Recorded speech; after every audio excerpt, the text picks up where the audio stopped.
In the shadows of the digital age, a phantom currency was born, not from code, but from deceit. Its name was OneCoin. It was a trap. Between 2014 and 2017, millions of people around the world sent their money into this trap, hoping for a better life. In the end, they lost everything. This is the story of OneCoin, a fake cryptocurrency that stole $4 billion from more than 3 million people. It was a giant pyramid scheme built on lies. This is the story of a crime that looked like the future, a trap dressed as salvation. The story begins with a woman named Dr. Ruja Ignatova. She was smart, well-dressed, and spoke with great confidence. People called her the Cryptoqueen. She traveled the world, giving speeches in huge arenas filled with thousands of excited followers. She told them that Bitcoin, the first famous cryptocurrency, was old technology. She said her creation, OneCoin, was the Bitcoin killer. She promised it was the next big thing, and that people who got in early would become very wealthy. Her message was simple and powerful. Who would not want to be part of the next big financial revolution? But what were people actually buying? This is a key question to ask about any investment. With real cryptocurrency like Bitcoin, people can buy coins on a public exchange. The technology behind it, called a blockchain, is public and lets everyone see the transactions. OneCoin was not like that at all.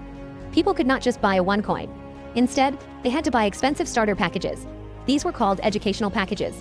They could cost from 100 euros all the way up to over 100,000 euros. The packages included tokens that let you mine OneCoins. The expensive packages promised to mine coins faster. Think about that for a moment. Why would someone need to pay for an education package to make an investment? The material inside these packages was often just basic information about money, and some of it was even copied from other places. The real product was not education, and it was not a real digital coin either. The real product was the dream of getting rich. The company behind OneCoin controlled everything. They decided how much a OneCoin was worth in their own private system. They could make the price go up on a screen with the push of a button. But was that money real? The engine that made OneCoin grow was not technology, it was people. The scheme used a method called multi-level marketing, which is, very similar to a pyramid scheme. Members earned more money by recruiting new members than they ever could from their original investment. Imagine convincing a friend or family member to buy a starter package. For that, a member would get a big commission.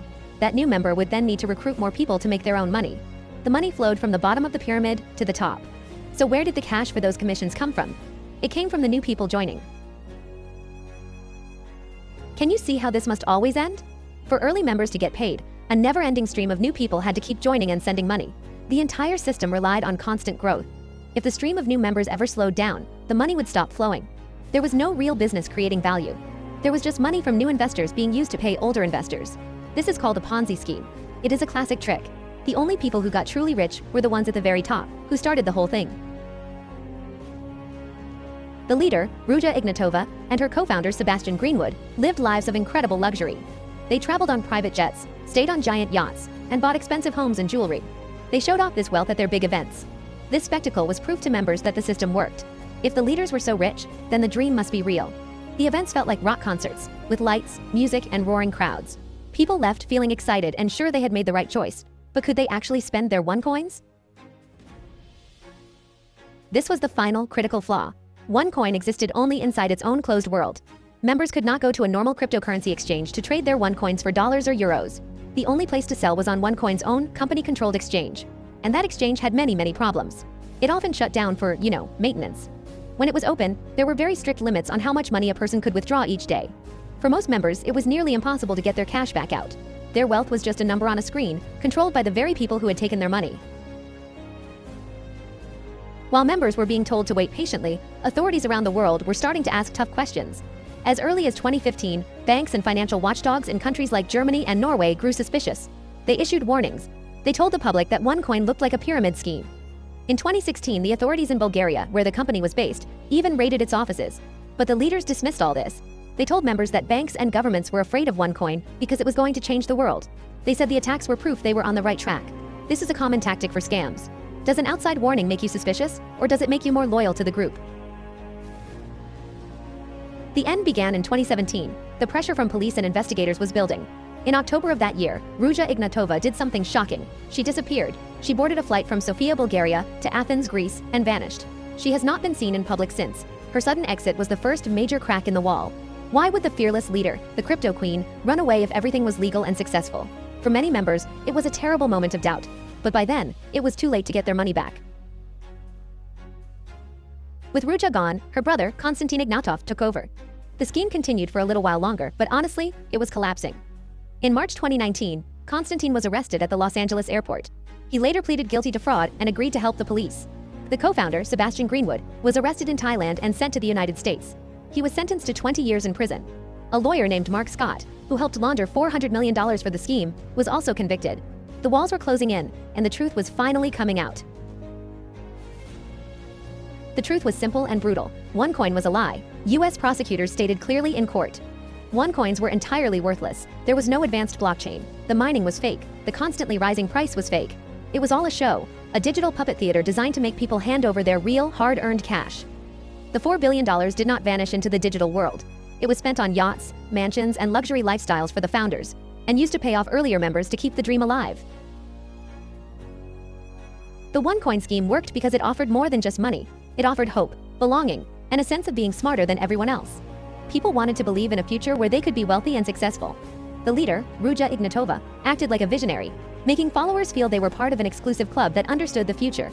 The exciting rallies, luxury lifestyles, and promises of guaranteed wealth created a powerful dream. Once someone invested money and brought in friends or family, it became harder to admit it might be a mistake.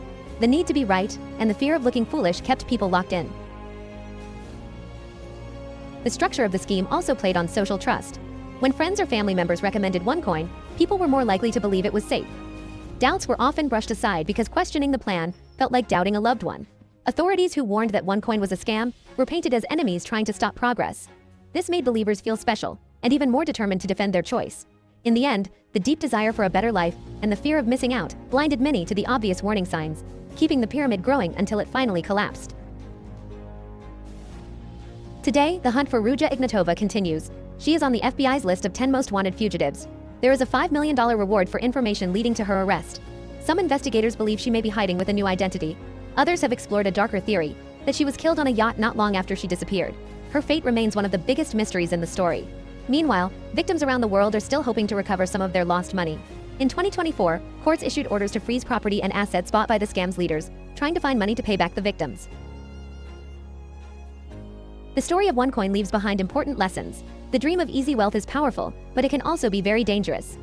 The next time an exciting new opportunity appears, remember the story of the Cryptoqueen and the $4 billion digital ghost that vanished, taking the dreams of millions with it.